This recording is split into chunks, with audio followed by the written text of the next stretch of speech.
on, golf fans? It's your boy Luke here with our DFS core plays for this week's Fortinet Championship. Excited to get back into golf, and in this video, going to cover my top 6 plays for DFS this week, priced $8,000 and above on Draftkings, that I'll be using in a majority of my lineups. It's the first week of the year, and because it's a slightly weaker field, we do get all of the new names, right? A lot of the Korn Ferry Tour graduates, the people that are coming over from the DP World Tour, a few sponsorship exemptions that could really get into contention this week. Overall, going to be a lot of new talent influxed into the tour, and that means if we do a little bit of a deeper dive into some of these unknown prospects, might end up being plays to get some leverage on. So I'm looking forward to it. Also, who's going to be the next Cam Young, Davis Riley, or Sahith Theegala? There's always a lot on the line. So without further ado, let's go ahead and hop on into this. All right, we've got my projections on the screen. As per usual, access to everything I have on here is on my Patreon page. Make sure to check it out if you haven't already. But we're going to start off with a look at the key stats, which really, this is a simple course to break down. It's not that much of a ball striking test. So approach is the number one key stat, but it's not weighted all that much more than most weeks. You're looking at putting on bent POA specifically. Of course, your recent form there. Around the green is a lot more important at this venue than most, so it's kind of a surprise to see it there at 12.5%, but that's where we're going with this week. Driving accuracy is important, birdie or better percentage. You always see a relatively low score win the Fortinet. Looking at comp courses, par 5 scoring, good drive percentage. Like I mentioned, it's a lot more about just hitting wedge as well. So you can see with the approach ranges, a little bit more emphasis on the 125 to 150, the 50 to 125, the shorter ranges, which are going to be in hand for most players on at least 12 to 14 of your approaches. Then the putting stats are up there, and short game stats, right, around the green and putting. So it's not the ball striking test of a major championship, not the ball striking test of an East Lake Golf Club, for example. It's a lot more of a birdie fest and a putting contest, as John Rahm would ever so puttingly put it. But heading over to the players that I'm targeting, it's not a surprise that off the tee is perhaps a little bit less important this week than most, given that the course is just over 7,100 yards. It's a par 72 and is among the lowest missed fairway penalty on the entire tour of any golf course. So when you miss the fairway here, it's right around a quarter of a stroke penalty, which compared to most golf courses is well below average. In fact, it's right around 0.15 shots less per shot here than at other golf courses. It's a 3-inch ryegrass rough. You have a little bit of bluegrass in there too, which over there on the West Coast tends to be a little bit drier, crispier. So instead of having some of those heavy lies where you might end up getting a lot less flyers than you do something that comes out a little bit dead, you're going to get a lot more flyers out of this sort of rough than you are the dead shots, which of course players are a lot more able to handle the flyers than they are dead shots. They'd much rather have too much club coming into the greens than too little. So you're going to see low scores here. That's what you see year to year. Off the tee isn't that important because of the missed cut penalty being so low, because it's such a short golf course. That's why we were hunkering down on the approach play, the putting, and the around the green. So up top, Hideki, Max Homa, and Corey Connors, they are the class of the field, but I don't think that they're that much better than every other player out here, and I think that ownership is going to reflect that. Past champion Max Homa is probably going to be at least 15, maybe 20% owned. Hideki's going to get some attention. He'll be in that same sort of range. And even Corey Connors, who I almost hardly ever play when he's right around 10 grand just because he lacks top end upside, will probably get some attention too. So I haven't made determinations on all 3 players yet, but they're not guys that I'm running to the window to play. On the flip side, guys I think might be a little bit lower owned are these 3 guys in a row right here. Sahith Theegala, Maverick McNeely, and Taylor Pendrith. We're going to break them down one at a time. So we're going to start with Sahith Theegala here at $10,000.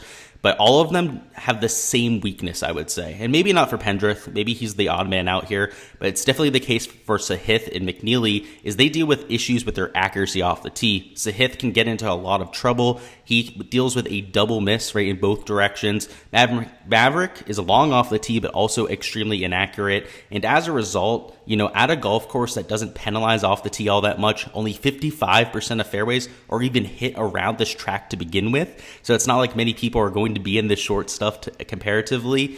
These are the courses that I love, a birdie maker like a Sahith Theegala or McNeely at. On top of that, both are excellent on the bent POA surface. You can see Sahith gains 0.55 shots gained per round on bent POA. McNeely gains 0.49 shots gained per round on bent POA. The recent form, and one thing I'll say about this is don't look too much into recent form. I mean, first off, a 28th place finish, that looks good on paper, but remember, that's the Tour Championship. That was second to last place. Over here at the BMW, 15th place, that's great to see. Even McNeely, like 32nd at the BMW, that's okay, but that was also a no-cut event that had 69 players. So there's just a lot of things that you have to keep in mind when you're looking at recent form, and that was a whole 3-4 weeks ago. So it's not like we're in the middle of a tour season when we're looking at the recent finishes here, and it's actually over the last 2 to 3 weeks. A lot of this is spread out, and it's not like players are going to continue that momentum, right? They've had time off. I'm sure a lot of them have worked on their swings a little bit now that they've had time off with their coaches and whatnot. So I don't want to say I'm looking at it like a clean slate, but in terms of evaluating players, I'm really looking at course history, right, as per usual, right? Players that have played well around this track are, maybe good fits here. That's something to take a look at. Now, Pendrith hasn't played here before, but Sahith has played decently his first 2 years. McNeely finished in second place last year. But the main thing I'm looking at is the shots gained over the last 50 rounds. Now, the last 24 is probably a little bit too recent. You're pulling a lot of data from, like this whole stretch here. I'd say like the last 8 to 10 events is where you're getting those last 24 rounds from. But with your last 50 measured rounds, you're getting an idea of how they played like the whole last third of the season, right? It's a little bit more of a top level look at a player's baseline over that period. And now that they've had 2 to 3 weeks to kind of reset, perhaps work on their swing a little bit, I would expect most players to revert to their baseline. So if we're going to look at any stats, make it the last 50 rounds, make it the last 75, or even the last 100 rounds. 100 rounds, by the way, is only like 3 to 4, maybe 5 months on the PGA Tour. Those sort of stats are going to be a lot more helpful this week than looking at recent form because of the layoff and because there's so many new players in the field. Something else to address is at the bottom, we have a lot of players we just don't have stats for, right? You can see a lot of guys that just zeros across the board and whatnot. I don't want to say that you can't play any of them, but it's, a guessing. It's just a guess at the very most. Let's try and focus on the guys that we have data on, maybe guys on the Korn Ferry Tour that we're able to pull stats from, Euro Tour, that sort of thing. Maybe we've seen them a few isolated times on the PGA Tour, like a Ben Griffin, for example, who finished in the top 5 at the Wyndham Championship. There's ways to do analysis down low, but up top, we don't have to worry about that. All of these guys have more than enough of a sample size. And like I mentioned up top, you have these 3 players that are just gaining across the board. I mean, I guess for Corey Connors, he's slate loser around the green. They're going to be slam dunk plays, but let's look at Sahith Theegala here, right? He's gaining across the board over the last 4 rounds, or over his last 50 measured rounds across all 4 categories. McNeely, he's dealing with issues on approach. We'll talk about that, but the putter's been there, off the tee's been decent. Most of that has been gains with his distance, not necessarily his accuracy. And Pendrith, who we're going to talk about here, I mean, his tee to green stats are outrageous, right? Up there with somebody like a Corey Connors, and that is despite being just a slight gainer around the green. So these are the guys I'm trying to get to. They're all long off the tee. They're all not necessarily accurate. The reason why I said I would exclude Pendrith is he's been a little bit more accurate than the bunch there.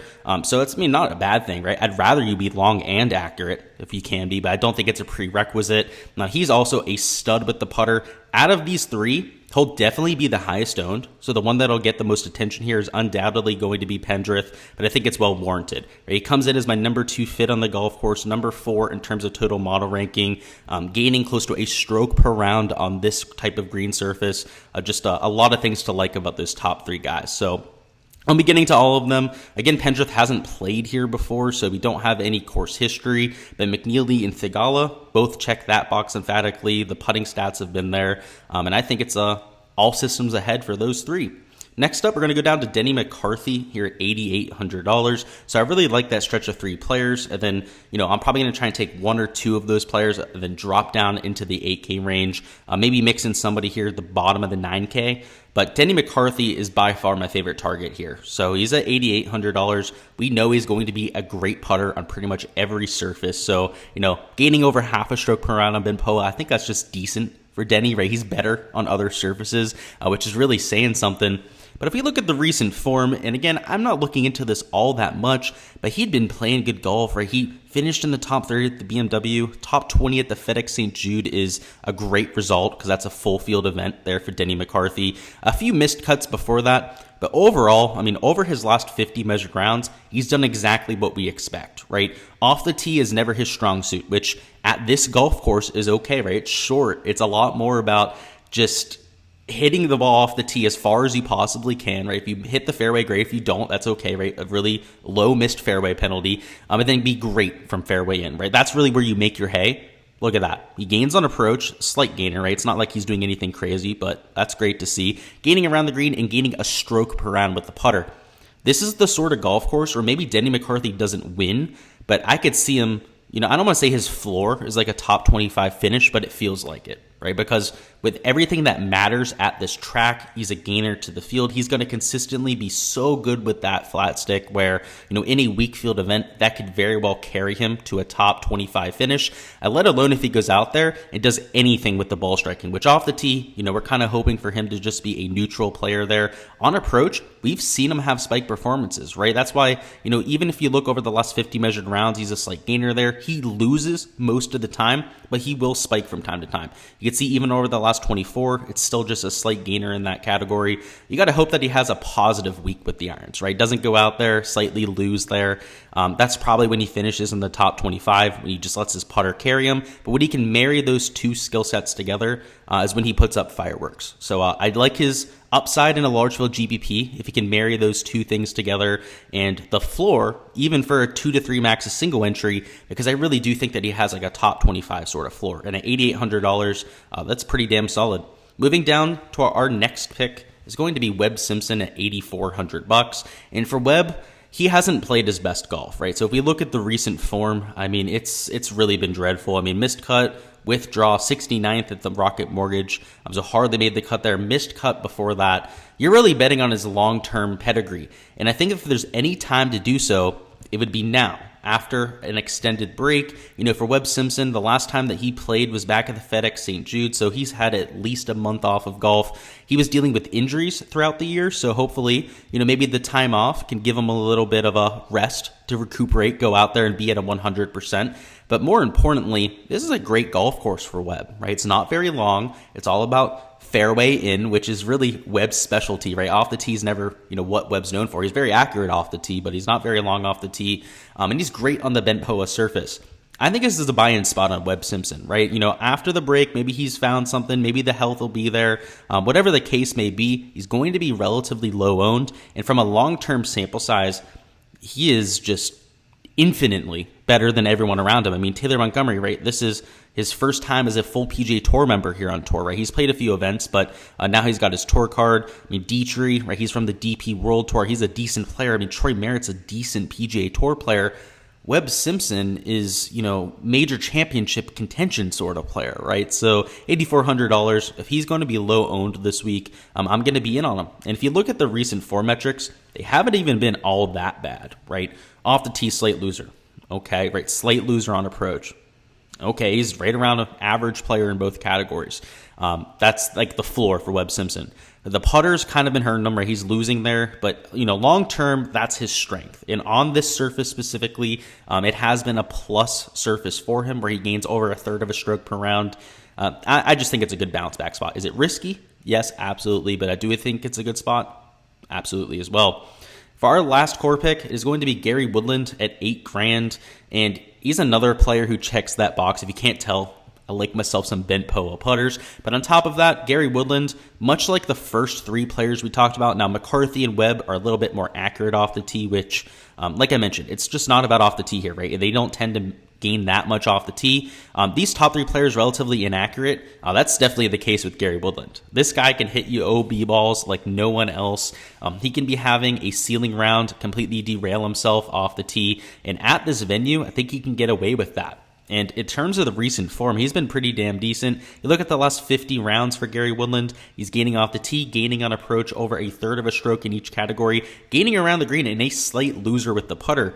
But like we just talked about, he gains close to half a stroke per round on these bent POA greens. So if he can have a spike performance with the putter, revert back to what his baseline on the surface is, continue to strike it like he has been from tee to green, he's a steal at $8,000. And I know there's a couple guys here that are also in good recent form, but you can't tell me that Gary Woodland, a major championship winner, isn't a higher pedigree player, right, than a Justin Suh. I mean, even a Alex Noren, right? It's like head and shoulders the better player there. Trey Mullinax for sure. The whole way up to like a Troy Merritt, Brendan Steele, right? You're talking about players that are inferior to Gary Woodland long term, and the recent form is arguably just as good. I mean, if you look at the last 24 rounds, it's, let's see, down here with Gary, it's still strong off the tee, not as strong on approach, a little bit worse with the putting, but it's not like he's getting blown out of the water by anyone, right? Taylor Montgomery's been pretty decent. Mullinax gaining a bunch on approach and off the tee, but long term, Gary Woodland is just the best player in this range, and he's not going to be owned like it. Everyone's going to fall in love with these recent form monsters. Taylor Montgomery, who we've seen for like 3 events, he's been good on approach. They're going to buy in on that rather than the known commodity in a Gary Woodland, right? So I'm going to be making that pivot at lower ownership with arguably, at least in my opinion, head and shoulders the better player. All right, boys, that is all I've got for the core picks this week. Before you hop on out of here, go ahead and smash that like button. Also, go ahead and comment down below who you've got winning this golf tournament. Just to give you an idea, I think it's going to be one of those top 3 players. Pendrith is probably the chalky pick, but to get a little bit more unique here, let's take Maverick McNeely, right? The ball striking form hasn't been the greatest over the last 50 measured rounds, but we've seen him go into stretches where he can make that a plus category, and if he can do so in this sort of field, might find himself in contention there. So that'll be my pick. Pendy is the one that I want to take, but he's a little bit chalky. But go ahead and let me know your thoughts down below. We will have value picks and fades and sleepers dropping this week. It'll be a little bit later, right? We've got football going on, streams to do on that end. So a little bit more on my plate, but it will all come out eventually. So look forward to that. And we will have our weekly DFS live stream Wednesday evening at 7 p.m. So make sure to stop on by for that. We'll be touching on all of your questions, the weather, going through some GPP strategy, everything we do there on Wednesdays on the channel. That will also still be a thing going forward. So make sure to stay tuned on that end. Best of luck with all of your lineups, all of your outright bets for this week, and let's get this cash, fellas.